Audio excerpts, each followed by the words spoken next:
तीन बहनों की लालची भाभी। करिश्मा, रेशमा और मनीषा तीन बहनें हैं। उनका एक भाई भी है, मयंक। मयंक अपनी बहनों को बहुत प्यार करता है, लेकिन मयंक की पत्नी सविता इस मामले में मयंक से बिल्कुल ही अलग है। वो अपनी ननद का जितना बुरा चाहे उतना बुरा ही करती रहती है और हुक्म भी चलाते रहती है। करिश्मा, करिश्मा, तुमने अभी तक नाश्ता नहीं बनाया? तुम्हारे भैया को ऑफिस जाने में देर हो रही है। हाँ भाभी, बस अभी बनाती हूँ। करिश्मा, तुम ये ढीलापन छोड़ दो। कल को पराए घर जाना है। वहाँ अगर तुम इस तरह से काम करोगी तो लोग क्या कहेंगे कि माँ ने और भाभी ने कुछ सिखाया नहीं। और तुम्हारी दोनों बहनें कहाँ हैं? अब रेशमा मार्केट गई है और मनीषा सो रही है। क्या? सुबह के 8 बज रहे हैं और ये महारानी अभी भी सो रही है? ये कहते हुए सविता अपनी सास दुर्गा देवी के पास जाती है। माँ जी, देख रही हो अपनी बेटियों के तौर तरीके? क्या हुआ बहू, सुबह सुबह क्या कर दिया मेरी बेटियों ने? अरे एक तो अभी अभी उठकर किचन में गई है, दूसरी सुबह सुबह बाहर चली गई और तीसरी अभी तक सो रही है। क्या करूं मैं इन तीनों का? मैं तो परेशान हो गई हूँ। जा जाकर उठा उसे और रेशमा से मैं बात करती हूँ। सविता सीता मनीषा के कमरे में जाती है और उसे कहती है, महारानी, जल्दी उठो, सूरज सर पर आ गया है। भाभी थोड़ी देर और सोने दो ना, मैं रात को लेट सोई थी। वो क्या है ना, यूनिट टेस्ट चल रहे हैं। शराफत से उठती है या नहीं, या फिर पानी की भरी बाल्टी डालूं तेरे ऊपर? नहीं नहीं भाभी, मुझे बिस्तर में नहीं लाना, उठती हूँ मैं। मनीषा जल्दी से उठकर बाथरूम चले जाती है। सभी आराम से बैठकर नाश्ता कर रहे होते हैं कि तभी रेशमा बाजार से हाथ में सामान लिए आ जाती है। रेशमा को देखते ही सविता उस पर बरस पड़ती है। लो, आ गई महारानी। ऐसा भी क्या सामान लाना था जो सुबह आंख मलते ही बाजार की तरफ रवाना हो गई? भाभी, कल आप ही तो चीख रही थी कि घर का सारा सामान मुझे ही लाना पड़ता है, घर में किसी को भी किसी काम से कोई लेना देना नहीं है। अब मैं बाजार जाकर सामान ले आई तो आपको इस बात से भी तकलीफ हो रही है? देख रही हो माँ जी, अपनी बेटी की जुबान कैंची से भी तेज चलती है। और मयंक, आप तो कुछ कहेंगे नहीं अपनी लाडली बहन को। रेशमा, अपनी भाभी से ऐसे बात नहीं करते। चलो माफी मांगो। भैया, मैं क्यों माफी मांगू? आप भाभी से बोलिए ना कि हम पर कम हुक्म चलाया करे। हम इस घर की बेटियां हैं और आपकी पत्नी की ननद है, नौकरानी नहीं। लो, कर लो बात। इनकी भलाई के लिए कुछ भी बोलो तो इन्हें बुरा लग जाता है। इस घर में यही इज्जत है मेरी। देख लो माँ जी, आपकी बेटी किस लहजे में मुझसे बात कर रही है। सविता वहां से चली जाती है और मयंक को बहुत गुस्सा आता है और वो भी वहां से चला जाता है और करिश्मा रेशमा को समझाती है, रेशमा, तुम्हें भाभी से माफी मांग लेनी चाहिए थी ना। लेकिन दीदी, मैंने कुछ किया ही नहीं, तो मैं माफी क्यों मांगू? हाँ का रेशमा दीदी, रेशमा दीदी जैसे ही घर में आई भाभी ही उन पर चिल्ला रही थी। हाँ, मैं मानती हूँ कि गलती भाभी की थी। मैं तो इसलिए बोल रही हूँ कि भाभी ने माँ को तो पूरी तरह अपने वश में कर लिया है। वो हमारी बात सुनती ही नहीं।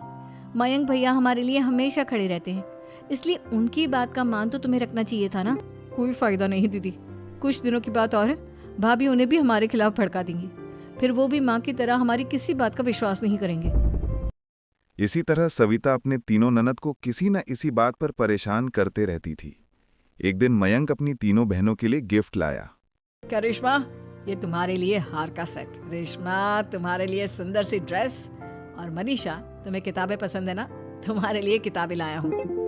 थैंक यू भैया, थैंक यू भैया, थैंक यू भैया। करिश्मा, तुम्हारा नेकलेस कितना सुंदर है। ये भैया कहाँ से ले आए होंगे? मैंने भैया को 3 दिन पहले फोन पर ये डिजाइन दिखाया था और आज भैया ये ले आए। सविता तो अपने ननंद का गिफ्ट देखकर जलन हो गई और करिश्मा के नेकलेस उसे भी बहुत पसंद आया था। अपनी बहनों के लिए कितना अच्छा नेकलेस लेकर आए हैं, मुझे कभी कोई गिफ्ट नहीं दिया। मैं आज ही ये हार चुरा लूंगी। रात में सविता करिश्मा का हार चुरा लेती है और इसी तरह अपनी ननदों की कोई भी चीज अच्छी लगती उसे मांगते नहीं थी, बल्कि रात के अंधेरा में चुरा लेती थी। और इसी तरह दिन बीतते गए और सविता मयंक के दिल में भी उसकी बहनों के लिए नफरत पैदा कर दी। एक दिन मयंक ने करिश्मा और रेशमा के लिए रिश्ता देकर और ये बात उसने घर में सबको बताया। माँ, करिश्मा और रेशमा के लिए बहुत अच्छा रिश्ता आया है। वो लोग कल इन्हें देखने आ रहे हैं। आप और सविता मिलकर सारी तैयारी कर लेना। ये सुनकर करिश्मा रेशमा खुश हो जाती हैं, लेकिन सविता सोचती हैं, अगर इन दोनों बहनों की शादी हो गई तो घर और बाहर का काम कौन करेगा? मनीषा तो एक नंबर की कामचोर है, उससे तो किसी बात की उम्मीद लगाना ही बेकार है। मुझे इस शादी को रोकना होगा। अगले दिन सभी लड़के वालों की स्वागत के लिए तैयारी करने में लगे होते हैं। तभी मयंक अपनी बहनों से आकर कहता है, तैयार हो गई तुम दोनों?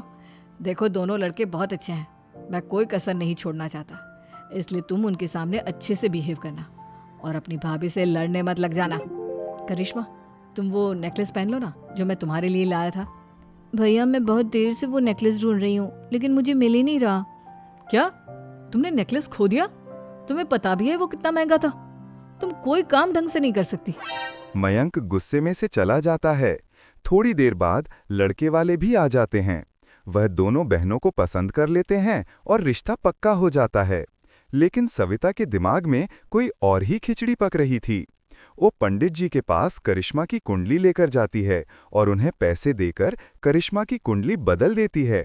जब लड़का वालों के पास करिश्मा की कुंडली जाती है तो दुर्गा को फोन बहन करती जी, है। हमने करिश्मा की कुंडली अपने पंडित जी को दिखाई थी।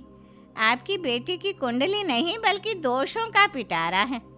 देखिए, मैं और मेरे पति इन सब बातों में बहुत विश्वास करते हैं, इसलिए हम आपकी बेटी से अपने बेटे की शादी नहीं करा सकते। इस तरह करिश्मा का रिश्ता टूट जाता है और सभी घरवाले को बहुत दुख होता है। अब कविता सोचती है, चलो, करिश्मा का तो रिश्ता टूट गया, अब रेशमा का भी रिश्ता तोड़ना है।